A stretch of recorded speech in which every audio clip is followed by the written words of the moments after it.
Good. Well, thanks for that. Ayapala, thanks for having me. Um, yeah, I just realized in the meditation that I'm really excited about this whole thing because my connection to Japan is actually quite, well, in East Asia in general, it's quite strong. So, um, yeah, well, Japan being the country where I discovered Buddhism for myself. Yeah, so Japan is the country where that was the first contact I had with Buddhism was in Japan, and well, I will say more about that as we go along. But just I just realized, oh, now kind of my sort of coming together of two big passions in my life, Buddhism and Japan, in one Zoom meeting. That was quite nice. So I'm quite excited about that actually. Yeah, so just a bit about my background, maybe as a way of introduction. I am actually from Berlin, so I was born in Berlin 28 years ago. I'm 28 years old now. Um, in what used to be East Berlin. I'm too young to be properly born in East Germany, so in socialist communist Germany. But my parents and my family come from. They were all born there, so 5 years. Yeah, the wall fell in Berlin 5 years before I was born.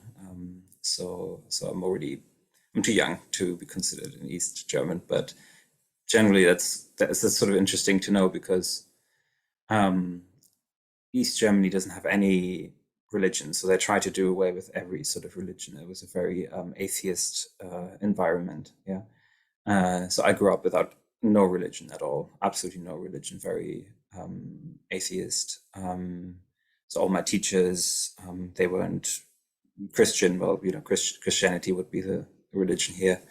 Um, I remember in my class, we had one student in high school who was Christian, and we all thought, "Oh, that's a bit weird that he's Christian." So um, yeah, it's just very, very non-religious environment. So I never had any contact. The first time I went to church was in Japan, actually. So I didn't know, I didn't know much about it. So yeah, that just shows you how removed I was from from anything religious. Um, and I was really interested in science as well. So I went to a science-based high school. I did a lot of mathematics and biology. So this was kind of my passion, and this is what I thought I would be doing for the rest of my life. Um, yeah, just growing up like that, and I think quite early on, I developed a fascination for Asia and Japan in particular. So I was always interested in cultures as well. So I remember as a small child, I was very interested in ancient Egypt, for example, in the pyramids and the pharaohs and all that. And my grandparents took me there to figure it all out. I was trying to read the how do you say hieroglyphics. All this. So I always had a fascination with complex languages um, and writing systems. Ancient Greek, I was fascinated by that. And then once I had kind of um, fulfilled that need for finding out about a culture, I needed a new one. So I knew enough about Egypt, I knew enough about Greece, ancient Greece. So I turned towards the east, towards Asia, and I can't quite say when that started. It was very intuitive. I think the first time I was really interested in Japan was actually I think it was probably after watching Princess Mononoke Hime by Studio Ghibli. I just remember really loving the woods, like the nature, and I thought, oh, I need to go there. I need to see the nature of Japan. So I went to Japan first time with my mother for 2 weeks. Then a year later, she said to me, "Well, why don't you go there? Why don't you go there for a month, maybe to learn Japanese?" So it's the second time I went. I went to that was 2011. I was supposed to go to Tokyo, but that was the year of the earthquake, the triple catastrophe in Fukushima. So it was just a few months later. So my mother was very concerned, and she thought, "Oh, Tokyo is quite close, and we don't know what's going to happen." So she looked at the map and was, oh, Fukuoka is very far away from Fukushima, so please go to Fukuoka. So that's why I ended up in Fukuoka. It was a bit of an accident. Otherwise, I would have gone to Tokyo. Yeah, my concerned mother. Uh, but it's lovely. I love Fukuoka. It's a really nice city to live in. It's not a lot of, you know, it's not for tourists. Like it's not a lot of sightseeing or anything. But it's a beautiful city to live in. And then so I learned Japanese in a language school, Asahi Nihongo. Like everything's called Asahi in Japan. Um, and then after I finished high school, so it was still during high school, after I finished high school, I decided to come back for a whole year. So this year living in Fukuoka was after between high school and university. Um, so this was, I went back to that same language school to work there because they also offered internships and places to work. In the morning, it was a Japanese language school for foreigners to learn Japanese, and in the evening, it turned into a German and English school for Japanese people. So Japanese people could learn German and English there. So I worked there as a German teacher in Japan, um, which was exciting. It was sort of my first, I was 18, 19 during that year, and it was the first year, or the first time in my life that I had like a full-time job, really. So the first time in my life that I had a full-time job was in Japan, um, which was definitely an experience. And that's so basically this whole year was one of um, trying to figure out what do I want to do with my life. I always thought, oh, I'll just go back to Berlin and study maybe biology or science or something like that. But I really gave myself that time to explore what I wanted to do, with my life in Japan. I remember going to Japan, just being so fascinated with the culture, like this seems to be, I just seem to have this deep fascination with Japanese culture. And I really tried to become as Japanese as possible while I was there. I think I overdid it at some point because I thought you're supposed to be very polite and like say sorry all the time. So I just like at every moment I just sumimasen, sumimasen. I said I apologized all the time because I thought that's what you're supposed to do. And I just remember this moment, like at the end of my year, one of my well now colleagues, but she used to be my Japanese teacher, Ueda Sensei. It's a very dear teacher of mine. She's the one who taught me Japanese. Old lady. She said, "Oh, you're such a fine boy. You're a very good boy, very good student. But there's one flaw that you have, one thing you do wrong, and that's you apologize too much." So my my sort of worldview was breaking because I thought I was supposed to be apologizing the whole time in this country, but apparently you don't have to. Um, yeah, yeah. But I'm just trying to say I was trying really hard to adopt to the culture and. Uh, yeah, yeah, yeah. I was just so fascinated by all the traditions and the old culture that you had. I remember really. Oh, I was there for New Year's as well, and I was trying to do all the different New Year's traditions. And I went to. I mean, I think you're supposed to for the 3 years of 3 days of New Year's. You go to different temples, Hatsumode, and I think I went to like 6 temples or so because I wanted to do it properly and get the right spirit done. So I was yeah really trying to do it right. Um, but mm, at the same time, I had this other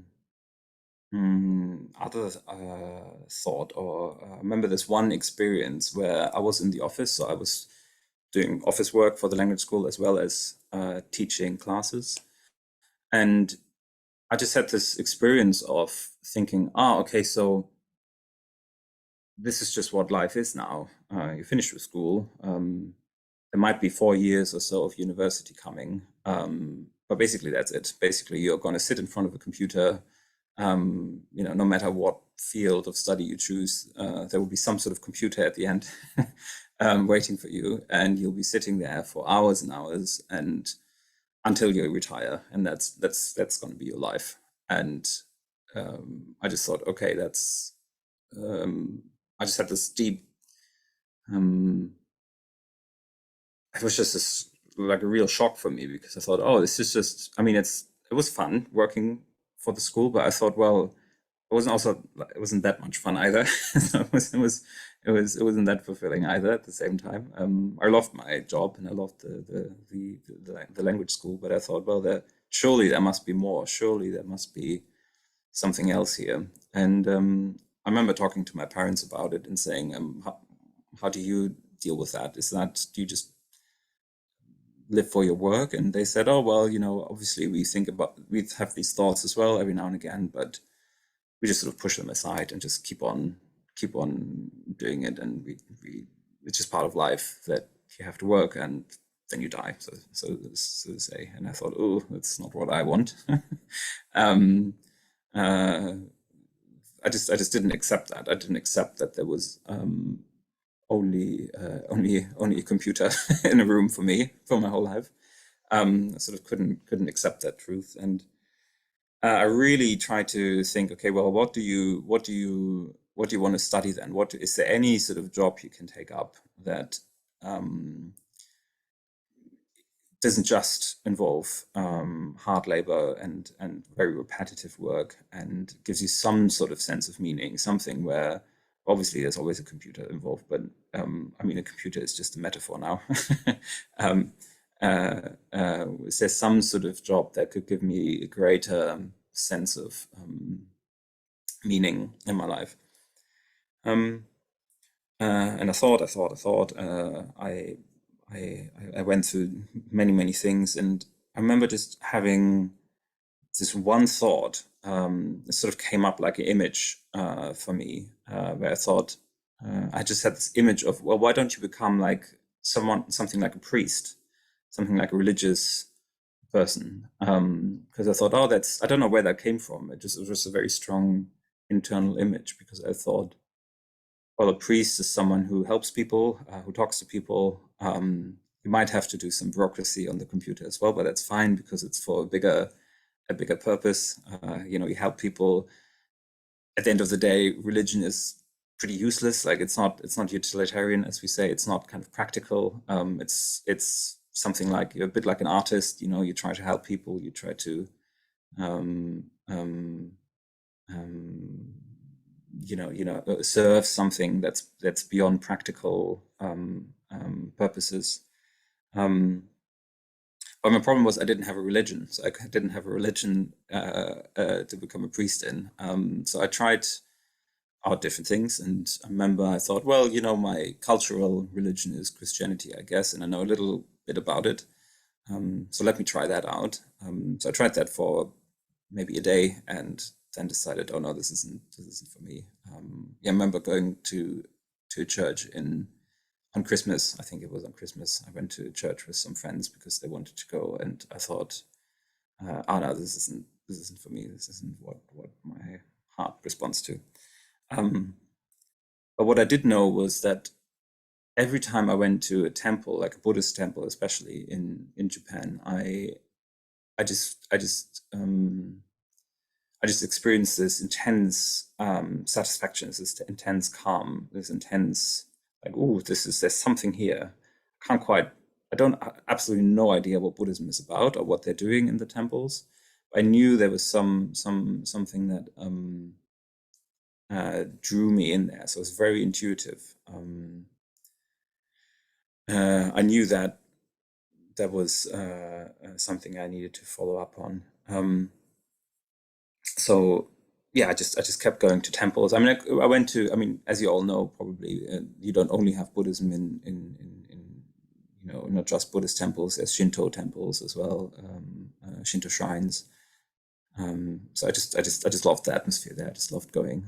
But something about, especially then the Buddhist statues, like the different Buddhas and Bodhisattvas, they're very fine and very refined in Japan. Some of them.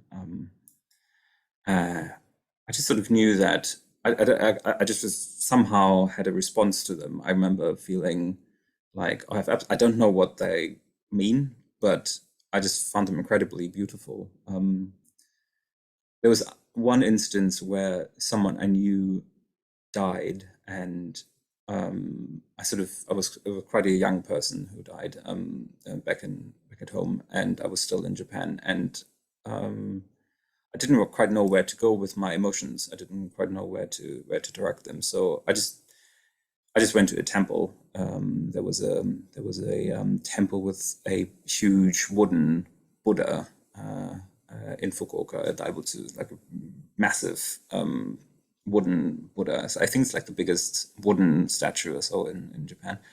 Um, uh, and I didn't know why I went there. I just had this sort of strong urge to go there, and I just stood there and lit a candle, lit some incense stick, and just sort of knew, oh, this is the answer. I knew that I was towards the end of my year in Japan as well, and I sort of knew that this is where, this is sort of the, I didn't know what the answer was, but I knew that if I followed that, it would bring me happiness in life. It would bring me meaning in life.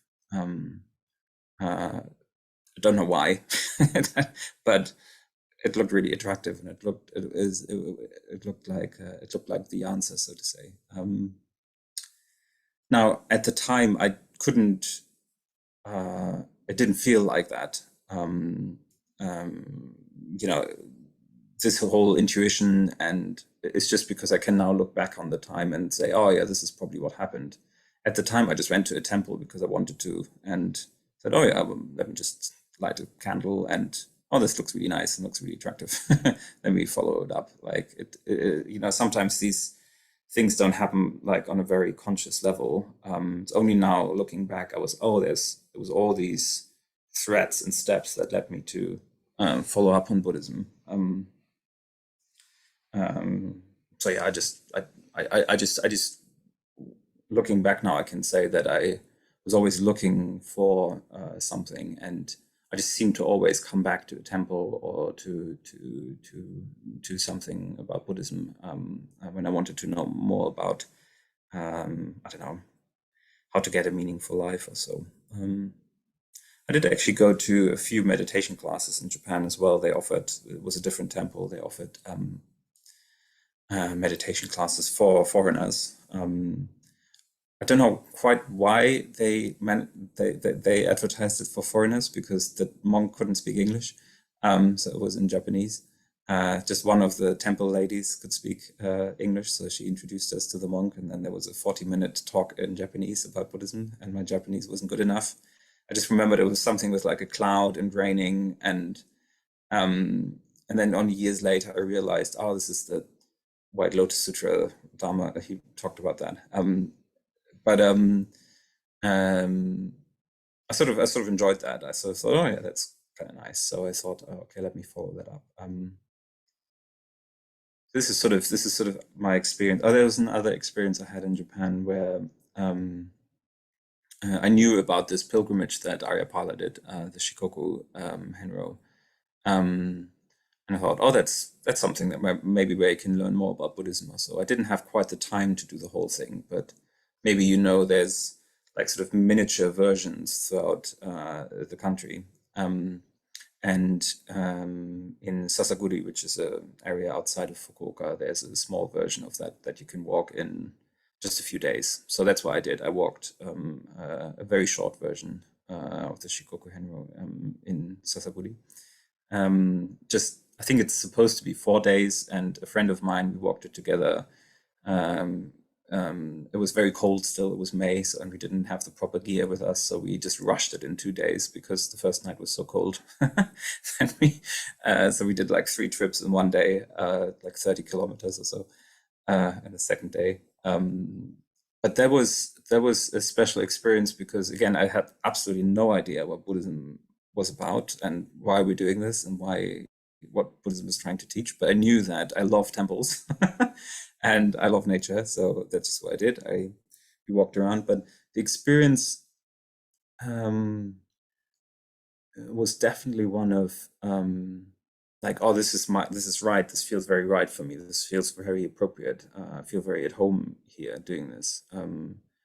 It was very, I mean, I'm not very fit. I can't really walk that long. I should really try and train more. But I had like loads of aches, and I had the wrong shoes, and everything was wrong. But and we didn't sleep. I only slept for like 3 hours or so in the night. But still, in the morning, there was something that it felt like I was sort of pushed further, walking. With every temple, it felt like, oh, there's something that says, no, no, this is good, this is right, do this, go this path, walk this path. Again, this is only something I now in memory can describe. At the time, I just felt like, oh, well, this is actually quite easy. I just felt like I was walking with ease. And even there, you have a lot of people living alongside that path who give osetai. They invite you to their house, and so we really received this only, even though it was only 2 days, this like very generous care that people give you. The Japanese people was really really astonishing. We had our white cloaks and the staff and all that gear, so they could see us. Yeah, I was just very, very moved by their generosity, even though it was just a very short trip, but they were very, very generous with us. Yeah, so these are kind of my Buddhist experiences in Japan. Um, I then went back home to Berlin to study. I did decide to study biology because yeah, had this vague idea of doing something with religion with my life, but I was in no way. Um, it wasn't quite clear what that meant. It wasn't quite clear how to become a Buddhist as a job. That didn't work for me. So I said, well, I just go back to biology. And at the same time, I think while I was still in Japan, I like Googled all the different Buddhist centers and Buddhist groups that are in Berlin.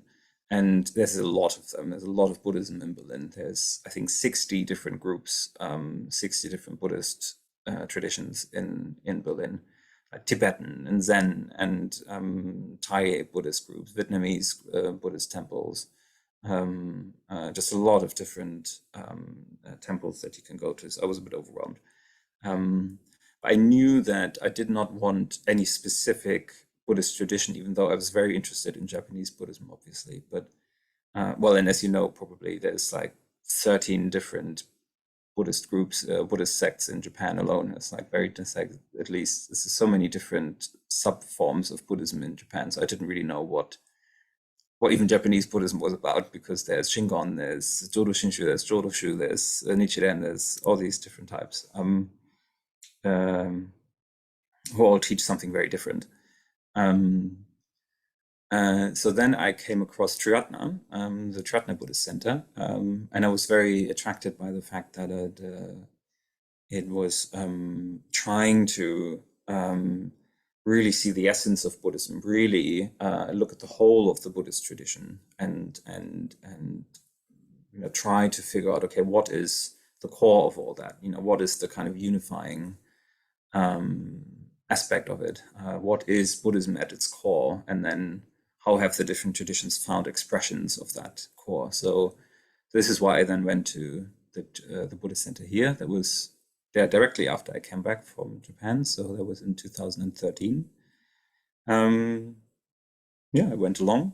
Uh, I mean, again, I was trying to do it properly. So even before I went there, before I took my first step even inside the building, I knew a lot about it already. I had looked up what kind of courses they do, what kind of study groups they do, what it means to become a mitra, what it means to become an order member. I sort of looked it all up because I was trying to do it properly. And then, yeah, I went there. It still took me a few years to then take the step of becoming a mitra, which basically just means that I decided to, yeah, I can call myself a Buddhist now. I'm going to do that, within Triratna, within this community, within this international community, but for a sort of provisional. I'm not going to commit forever to this. I'm just going to see how it goes. This is basically what becoming a mitra means. I did that, but I knew that this wasn't going to be the end. So I did ask half a year later, asked for ordination. And again, ordination just means something very similar. It just means it doesn't mean that we're kind of a monk or a priest. I'm not a priest, unfortunately, so that didn't come true. That wish. I'm just decided that I want to practice Buddhism wholeheartedly and as fully as I can. Um, uh, yeah. Uh, Yes, I started to become quite engaged in the Buddhist Center. I tried to help out. I tried to lead classes early on. I organized groups for young people to meet other young, because a lot of the people were much older than I was. I was, well, as I said, 19 when I came to the center first, and I think the rest were like 50 plus or something. So it was quite difficult for me to get friends at first. So I decided to just offer classes for younger people where I can make friends. um, yeah, and I think it worked because now the Buddhist Center has all sorts of age ranges. We have a lot of people coming along. Um, we also have I think Barcelona is doing it now as well. We have an international class where we speak English, so that Berlin has a lot of people from all sorts of countries coming. I think we counted once. I think we have 33 different nationalities who come to the center, people from 33 different countries. So that's really nice. It's young people, old people. It's a nice mix of all sorts of different cultures. So I really enjoy that spirit. Yeah. Um, yeah. Yeah. As I said, the even though now, like when I say all these things, it sounds like as if I was really decided from the very beginning, which I wasn't. It's not. It's just something that, uh, looking back now, feels like, oh, I've always wanted it. But obviously, at the time, I had a lot of doubt. I didn't know whether this was appropriate, especially appropriate towards my family and my friends. They are not religious, so I was very, very concerned that what they think about me doing, like choosing a different path. Um, and it was very tricky to communicate that to my parents as well, what I wanted to do. I think uh, I didn't really talk to them about what I was doing. I just, one day, when I said to them, "Oh, I'm going to become a Buddhist. There's going to be a ceremony. Please come along." And they were, "Oh, okay." um, uh, I guess we come. So I just invited them all, my grandparents, my sister, my parents. They all came to that ceremony, that Mitcha ceremony, and sitting there in the shrine room, being like, "Okay, I guess that's what you're doing." Um, and then they were a bit shocked afterwards, but it was easier for me to then show what I'm doing rather than explaining it to them. But they were very supportive then. It took them a while to understand, but then they thought they were because they're teachers. They thought, "Oh, it's good that you're thinking about uh, you know doing something valuable with your life," because they sometimes see that their students, don't really have a direction in life or don't think about what's valuable. So they thought, "Oh, well, you at least you're trying to find value and meaning." Uh, yeah, and then later when I asked for ordination, that was uh, yeah, it was just for me. It was again one of those decisions where I thought, well, I sort of know that I want to do it. It's just that my head comes up with all these different reasons why not to do it. So I had to learn to follow just my heart's response. And uh,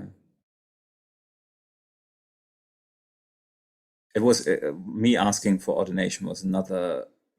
I remember there was a order member called Padma Vajra. He lives in Ayapala. Used to live with him in England.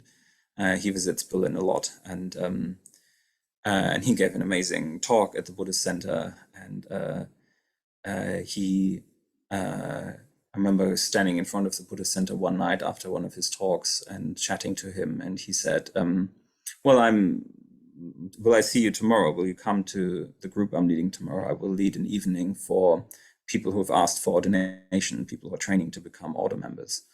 And I said to him, "Well, I haven't asked to be an order member. I'm not training. And he said, well, you could ask me now. And then I had this moment where I thought, oh, if you don't ask now, it'll take you years to ask because you have all these doubts and all these stories. So sort of within a flash of a millisecond, my whole life sort of went past my eyes, and I thought, well, okay, I guess I ask now. So I took his hands and said, okay, herewith I ask for ordination. And he was shocked and said, are you serious? That's the first time I've seen Padmavajra shocked. And he said, oh, are you serious? And I said, yes, I'm very serious. But again, it was very, so yeah, that's how I asked for ordination. And then I came to that group meeting the other day. That's how it's just, yeah, I had to sort of learn to not give in to my critical mind all the time, and know that, my intuition is actually quite solid, and I can trust my intuition and my gut feeling. Yeah, and then I trained for ordination, and then I got ordained in 2019. I went on a 4-month ordination retreat, so 4 months in Spain, in the Spanish mountains. We got ordained. We're a group of 15 people. Not everyone has to go on a 4-month retreat, but it's very encouraged if one can make it. And that was amazing. That was a really great time. One of the things that stood out for me were just friendship, and I shared a room with a guy called Shantikara, and we were in a little hut together somewhere in the mountains and spent those 4 months together. And really, that was my main experience of it. To share this time of change and of a new life emerging together. So that's something I remember very fondly. Maybe the last thing I just share is receiving this name. So we all receive this name at the point of ordination, which is an old Indian language, and it's given by someone who I asked Dharmapriya to ordain me, and that person thinks about the name a lot and thinks, okay, what could I give? What kind of name could I give this person? What is his qualities? And I just remember around this ordination period, I had all these thoughts of what I should be doing with my life, all these doubts, all these do I want to be a Buddhist? Is this something I want to do? Come up, but not really. I wasn't doubting Buddhism. I was just doubting myself a lot. I was saying, "Oh, am I up to that? Am I good enough to do this kind of life? To choose this life? Should I be doing something else?" It's quite like all these Buddhist ideals. They're so high. Will I be able to live up to them? And then, my preceptor chose this name Dharmasara, which is he who has the essence of the Dharma. So for me, that was like, okay.